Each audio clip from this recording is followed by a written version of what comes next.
Hey folks, this is ioether and we're back with some more World of Tanks.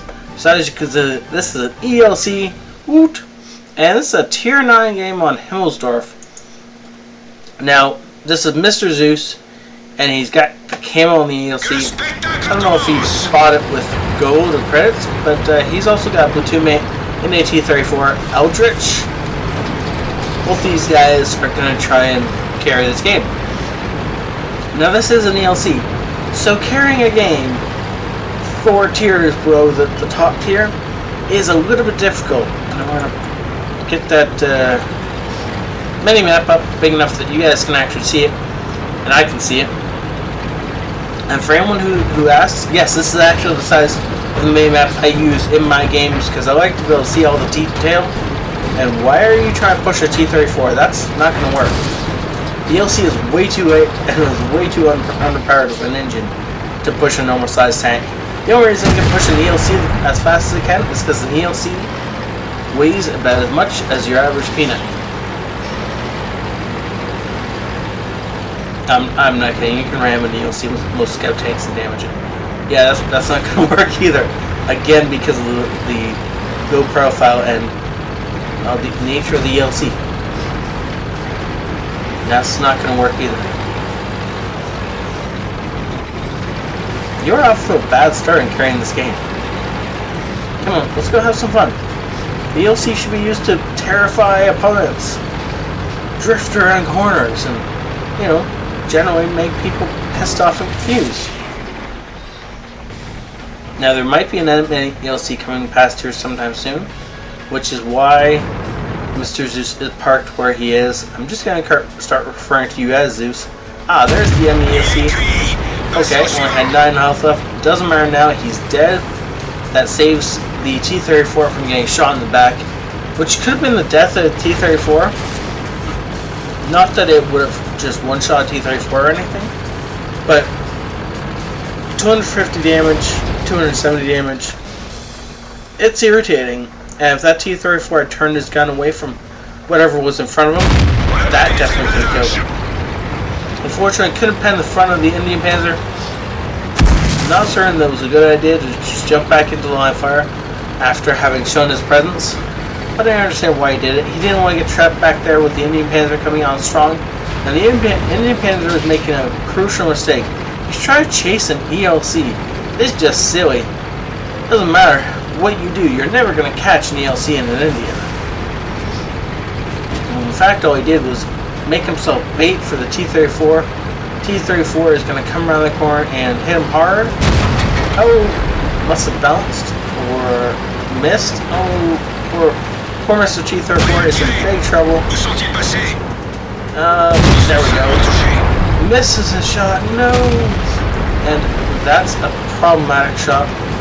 Now, just one more shot into the Indian. The problem is, wow, the Indian reloads faster, but misses his shot because the ELC is so tiny. That's the great thing about all these German tanks. Most of them don't have epic gun depression. So now, for the most part, I think we just bounced a shot. How the heck did he bounce the shot? It was from an AT-12, but still. Oh, went through his gun. I see. So it didn't really bounce so much as absorbed it into a non-hitbox area. That's cool.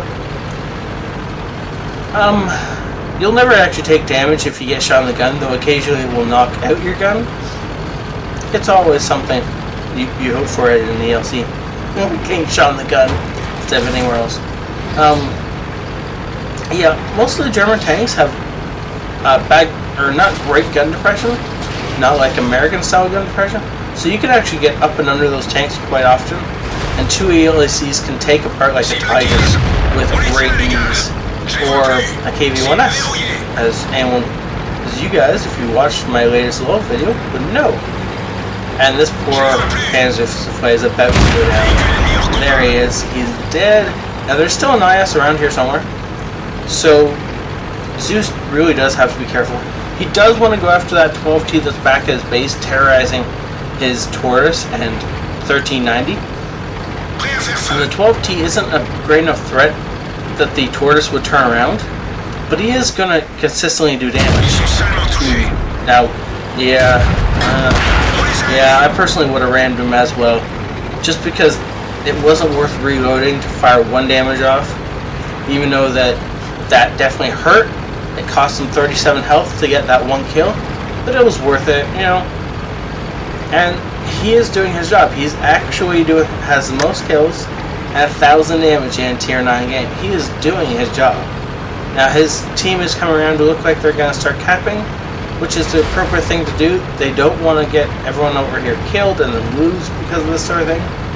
Rheinmetall is coming backing out, but he's just going to do the drive-by on the wolf, or the, wow, if I could pronounce words, that would be ever so helpful. And he probably gets a bunch of spine damage off on the Rheinmetall as it dies. So that was actually a really great game, and unfortunately I don't have any battle results for this game because a computer crash lost them. My bad. I know that he got about 1,200 experience before this battle. It was a win for his team, and it was a great game. He was definitely in the top 3 in experience. He really did carry this game, just that epic ELC driving. I'd like to see more drifts and shots on the move, but everyone drives them differently. It's just so much fun to watch an ELC in battle doing its thing. Unfortunately at the end he did lose his speed and therefore got himself killed. Never stop in an ELC, especially near an opponent. Next time you're in that kind of situation, MrZues, just keep going and use the train cars as cover to circle back around or to hide and wait for your team to destroy them. As soon as you stopped and tried to back up, you killed yourself. Thank you so much for signing in. Thank you so much guys for watching, and hit that like or subscribe button. I'll see you guys next time. It's ioethertv.